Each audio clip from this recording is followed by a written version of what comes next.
Like a phoenix rising from the ashes, Teeling were the first whiskey distillery to open in Dublin for 125 years, and they are continuing that revival with their take on that uniquely Irish style of pot still whiskey.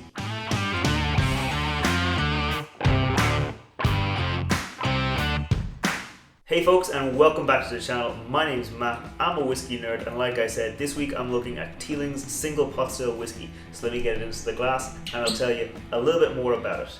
So Teeling themselves are a relatively new distillery. They were opened in 2012, or they were reborn in 2012 because they're kind of a reimagining of an older whiskey distillery. So they've been open and in operation for about a decade now, and they're producing some of their own whiskey on site, and that's been able to be matured over the last couple of years. This bottle of their single pot still whiskey was bottled in 2020, so from what I understand, this is entirely their whiskey that they distilled in Dublin, so there's no other whiskey that's gone into this bottle. It is a no age statement whiskey, which means it is at least 3 years old, because Irish whiskey has to be at least 3 years old, but chances are they've mixed up some whiskies that are maybe 3 years old, maybe 4 years, 5 years and 6 years old into this whiskey to add some extra complexity to the bottle. Interestingly, Teeling are actually quite upfront about their mash bill. So for those of you who don't know, pot still whiskey is the style of whiskey that's unique to Ireland. There are only a couple of rules to it, but they are pretty firm. So you have to use at least 30% malted barley, at least 30% unmalted barley, and at most 5% other grains. So some distilleries will go 50-50 right down the middle. Some distilleries will go 70-30 or 30-70. Some will go maybe 30-65 and then 5% of those other grains, just to kind of vary up the mash bill, add some new flavors. But Teeling have gone 50-50 straight down the line, and they've explained why they've done that. In creating this whiskey, Teeling essentially tried to get a 50-50 split between those sweet, biscuity, caramelly notes of the malted barley and the kind of fresher, spicier, creamier, more floral notes of the unmalted barley. And to do that, they just kind of said 50-50 down the middle and let the cask maturation kind of add some extra flavors to the whiskey, because this whiskey was aged in virgin oak, bourbon casks and sherry casks, so that's going to add some nice sweetness, a bit of extra spice, and some nice kind of fruity, floral, nutty notes from the sherry casks. Interestingly, Teeling also released this. It is their Poitin, which is essentially this whiskey just before it's gone into the cask. So this is also a mix of 50% malted and 50% unmalted barley. And I'm going to give it a quick smell to see if I can capture those kind of biscuity barley notes balanced up against those unmalted barley notes, which are those floral, more sweet notes.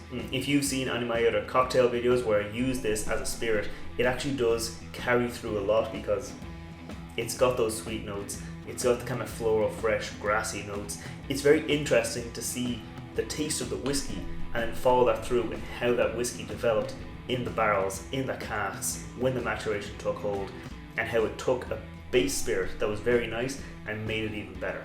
There's so much kind of fresh spiciness to this. It's a very creamy whiskey. So Irish pot still whiskey, it's a very creamy style of whiskey. Very rich, very dense, kind of oily, very mouth coating.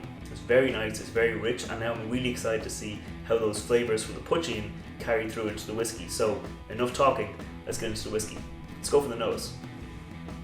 Okay, right off the bat, I'm getting kind of citrusy notes. It's very floral, bright, fresh, grassy, but almost tangy. I wouldn't say it's like a lemon citrus or an orange citrus. It's more like that tangy grapefruit kind of citrus, maybe with grapefruit with a little bit of sugar sprinkled on top of it. So it is still quite sweet, but you have that layer of tang underneath it, that kind of grassy, floral, fresh fruitiness to it. I'm obviously getting a very nice dense base of vanilla. Like as I said, they did use bourbon casks in aging of this whiskey, so it is going to have that vanilla kind of caramel sweet notes coming through from it. But going beyond that sweetness, going beyond that bourbon note, I'm also getting some kind of maybe deeper kind of char notes to it. Maybe like a touch of coffee or dark cocoa powder, but it's quite subdued on the nose. Because of course it's a pot still whiskey, so it's gonna have that spice. It's gonna have a nice bit of almost like a white pepper smell coming through, and that's on top of a nice kind of creamy, like nice kind of almost like a custard or a yogurt. There's kind of like that's kind of what it's like. It's like a vanilla custard or a vanilla yogurt. it's a nice kind of wrapper of a whiskey. So I'm going to go in for the palate and see how that delivers. Okay, on the first sip, definitely get that white pepper comes through. My tongue is tingling. As I swallowed it, I got a little bit of like the pepper spice hitting the back of my throat. It's nice, it's rich, and then as that pepper kind of continues to tingle, but as it spreads out over my mouth, I'm getting more of those kind of spicy notes, maybe a bit of oak spice coming through.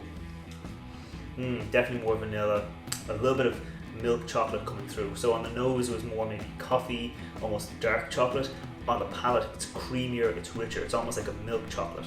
So I'm going to go in again for a second sip and see how much of those flavors develop. Okay, second sip round, the pepper was less intense because I was kind of used to it. I was getting more of those caramelly notes. It's almost like a salted caramel biscuit. So I'm getting the kind of biscuity notes you get in there from barley, but also with this nice rich wrapper of just this salted caramel, a nice dense, really sweet kind of note to it. I wasn't getting a whole lot of apple or kind of sherry fruits, so I'm actually going to go in again and see if I can find those apple and sherry fruits, because there is some sherry finishing on this whiskey, so I'd expect to have a bit of sherry notes, a bit of nuttiness there on the palate.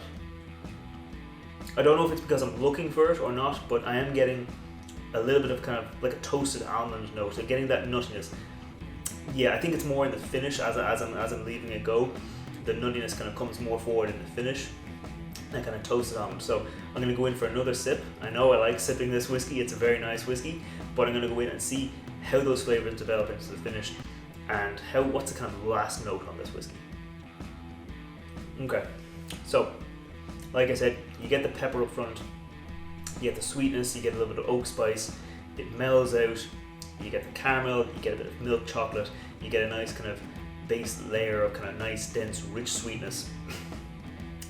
And as all that fades, I do get that almond note. It's like a toasted almond or a sugared almond. It's kept with that wrapper of sweetness, but it is that bit of nuttiness coming through. I wouldn't say I get a lot of raisins, so typically from a sherry finish I'd expect to get raisins and toasted almonds. I'm not really getting the raisins, but I am getting those toasted almonds coming through. Other than that, there's a little bit of oak spice coming through. Again, it's more on the back end, it's more tingly, it's more like that sense of the oak spice rather than that like drying out oak spice you sometimes get where the oak has had a lot of influence onto the whiskey. The finish on this whiskey is somewhere between short and medium, because some of the notes, they fade away quite quickly. Those sweetness notes, they fade away quite quickly, but then that kind of tingly peppery spice does hang around a little bit longer. Like I still got a little bit of that peppery spice note on my palate, it's still hanging around, but the caramel, that sweetness, that kind of fade away. The biscuity notes, that fade away quite quickly. So it's a bit of a mix between a short and a medium finish, I'd say. One thing I didn't mention earlier is that this whiskey does come in at 46% ABV, and I think that is a good move, because at 46% ABV there's less dilution, it's allowed to deliver more flavour, and I think that richness, that creaminess, that really delivered at 46%. If it was down at 40%, if it was down at a much lower proof, like the kind of typical Irish whiskey you see at 40%, I'm not sure it would have had as long of a finish it had. I'm not sure it would have had that kind of creamy, rich, mouth-coating palate on it. So I'm glad they kept it 46%, and I'm glad they allowed it to deliver a lot of flavour, because pot still whiskey is my favourite kind of whiskey, so I'm glad to see it is delivering a good pot still whiskey. It's going to be available in most markets around the world, and by delivering a good, rich mouthfeel, it shows people what pot still whiskey is all about and lets people really enjoy this uniquely Irish style of whiskey. And I think that's all there is to say about this whiskey. I put out new whiskey reviews every Wednesday, and I put out cocktail recipes with whiskey every Friday. So if you want to see more like that, you know what you need to do. You need to scroll down, hit that subscribe button. Until next time, I'm going to keep on enjoying this, and I'll see you next week. Sláinte.